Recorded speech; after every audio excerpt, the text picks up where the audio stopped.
Can a single badly communicated instruction ruin a whole race weekend for an elite team like Ferrari?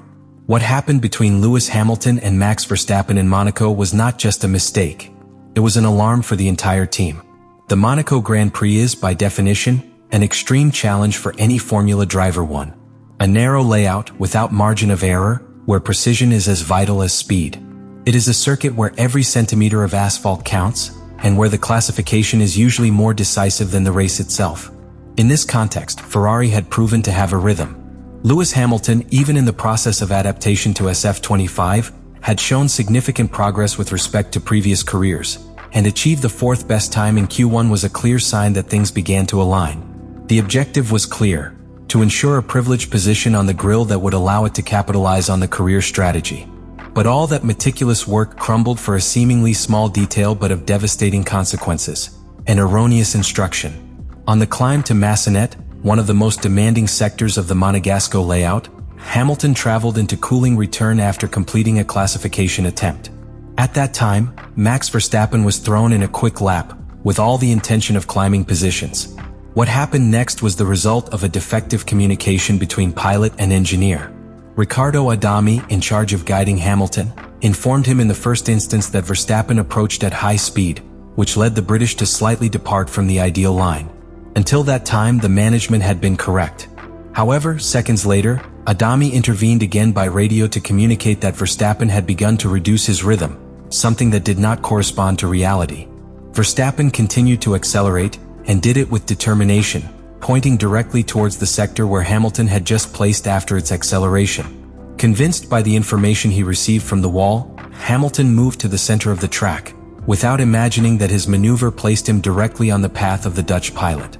The curve of reduced visibility prevented Verstappen from reacting in advance, forcing him to abandon his return to avoid contact that could have had much more serious consequences.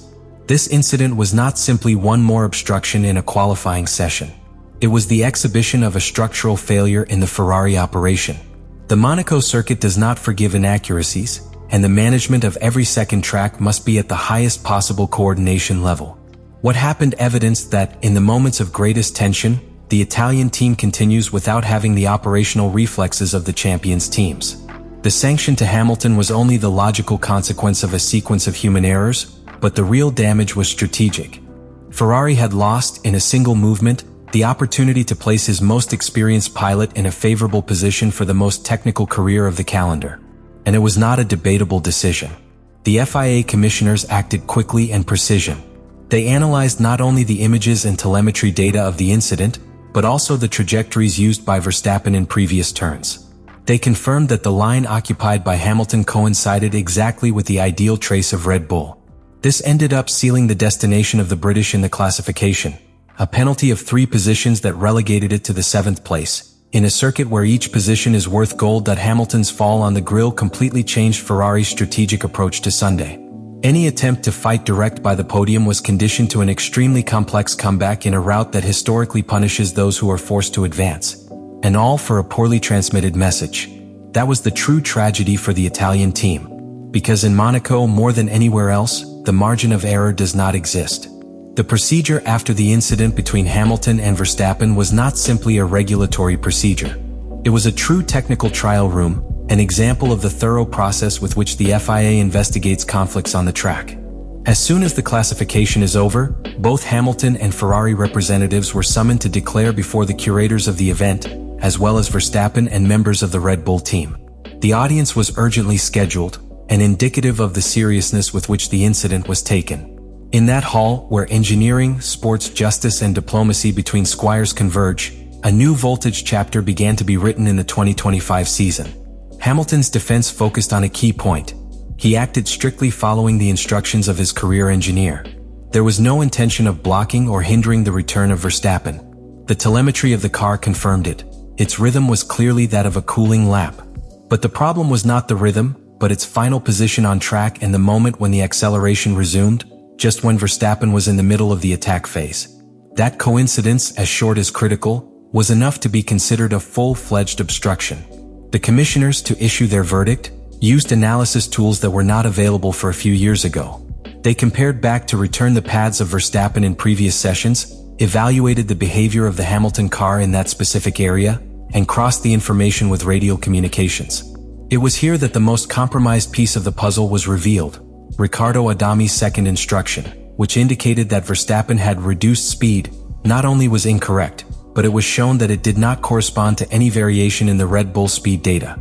Verstappen had not stopped. He was still launched, and that bad reading of the wall was the trigger for the sanction.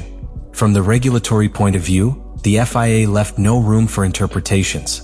Even when there is a communication error, the article that regulates the classification obstruction is clear. If a pilot interferes with the natural drawing of another in a fast lap, the responsibility falls to it, regardless of the intention. This hard line, adopted by the FIA in recent seasons, seeks precisely to prevent subjectivity from influencing situations where sports security and integrity are at stake. The penalty of 3 positions was automatic, not negotiable, and was applied immediately. But beyond the specific sanction, this episode left sequels that affect both Hamilton and Ferrari at a structural level. For Hamilton, he represented a reminder that even with his vast experience, he is still immersed in a process of adapting to Ferrari's operational methods. Each team has its codes, its communication dynamics, and the error made it clear that there is still a gap of understanding that must be closed as soon as possible. For Ferrari, the coup was institutional. Once again, it suffers a fall not due to lack of speed, but for a procedure error. This revives old ghosts in the Scuderia, historically criticized for its erratic decisions at key moments. The internal pressure grows not only on the box's wall, but also on the figure of Frédéric Vasseur, who came with the promise of transforming Ferrari into a modern and efficient structure. This failure, however it seems from the outside, calls into question its ability to execute under pressure. Finally, the case feels a clear precedent for the rest of the paddock. The FIA has sent a resounding message: communication errors do not exempt pilots from responsibility. Any track action must be backed by precise data and fast decisions. In a Formula One where the differences between success and failure are measured in milliseconds, the equipment cannot afford any fissure in their information systems. Monaco 2025 will be remembered as the day when a poorly transmitted phrase cost more than a grille position. It cost credibility, trust, and a critical opportunity in the fight for the championship. The Monaco incident and the resulting sanction not only directly impacted the immediate result of a key career. This event has much deeper and more lasting ramifications, both for Ferrari and Lewis Hamilton. Internal level, the event forces the Scuderia to urgently rethink fundamental aspects of its operational structure, especially at a time when the margin for errors has been reduced to practically zero. In a 2025 season that has begun with an extraordinary level of competitiveness between McLaren, Red Bull, Mercedes, and Ferrari, a single poorly executed decision can define the fate of an entire championship. And that is the context in which this error is inscribed, as a serious symptom of an operational disease that Ferrari has been trying for years. Maranello's team has been working for several seasons to build a more solid, more effective, and more reactive structure. The arrival of Frédéric Vasseur was seen as the beginning of a new era, a serious attempt to get Ferrari from the cycle of strategic errors that has pursued them since the mid-last decade. And in many ways they have shown advances. The performance of the SF-25 in terms of pure speed has been promising. The alignment of pilots with Charles Leclerc and Lewis Hamilton combines youth, experience, hunger for victory, and technical knowledge. On paper, Ferrari has all the ingredients to compete at the highest level. However, Monaco has revealed that there are still cracks at the base of its operation. Communication between the wall and the pilots must be immediate, clear, and, above all, precise. In this case, what failed was not a bad tactical decision or a human execution error on the track.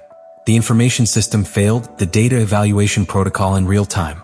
When a team like Ferrari commits such failures in a circuit like Monaco, the consequences are devastating. The fact that the incorrect information was transmitted to the pilot at such a sensitive moment not only compromises the performance of that session, also sow internal doubts. Doubts about the quality of the processes, about staff training, on the reliability of the decision system under pressure. For Lewis Hamilton, this experience represents a painful but necessary lesson. Throughout his career, he has built his legacy not only about pure talent, but about deep rapport with his engineers and with the structure of his equipment. In Mercedes, that relationship was one of the keys to his domain. In Ferrari, you are still building that connection. What happened in Monaco underlines that this bond of trust is not yet fully consolidated. Hamilton has reached the team with a very clear expectation: to contribute his experience, his vision of multiple champion, and lead a process that allows Ferrari to return to the top. But he also knows that he only cannot achieve it. It needs the machinery around to work like a Swiss watch. If Ferrari aspires to take advantage of every gram of Hamilton's talent, he will have to show that he may live up to his operational needs. The closure of this story cannot be limited to a simple penalty on the grille. What happened with Lewis Hamilton and Ferrari in the Monaco 2025 Grand Prix should be understood as a decisive moment that encapsulates the modern challenges of Formula One. Because the sanction, although painful and expensive in terms of immediate result, is just the surface of a deeper problem: the operational precision. In an era where the difference between success and failure is measured in tenths, sometimes thousands, it is no longer enough to have a fast car or have exceptional pilots. What distinguishes true champions is perfection in each system gear. In that sense, Ferrari's error is not just a technical problem or an isolated anecdote. It is a symbol. A reminder that even in teams with more history, more resources, and more talent, human and structural weaknesses can collapse everything in an instant. Because when a team like Ferrari fails in something as basic as track communication, what is at stake is not a position in the classification. What really is in danger is the credibility of the project, the trust of their pilots, and, most critical of everything, the possibility of becoming world champions. Monaco 2025 leaves several lessons recorded over fire. The first is that Ferrari is still under construction. Despite the advances in the development of the SF-25 and the quality jump with the incorporation of Lewis Hamilton, the foundations still require reinforcement. The second lesson is that Hamilton, even with his vast experience, needs perfect time and alignment with his environment to perform to the fullest. He has done it in the past with Mercedes and can do it again here. But your talent is not enough. You need a team that supports it with absolute reliability. The third, and perhaps more important, is that the Formula One currently punishes the operational errors. There are no second opportunities in a championship that is decided by details. A bad calculation, an erroneous communication, a lack of synchronization, and the season can begin to crumble. This is the time to act. To adjust each nut, each communication channel, each internal protocol. To convert Monaco's pain into motivation to redouble efforts. Because in this sport wins the fastest accelerates. The one who is wrong is won. And if Ferrari understands it, if you really learn the lesson, then perhaps, only perhaps, this sanction will not have been a tragedy, but the beginning of its true redemption.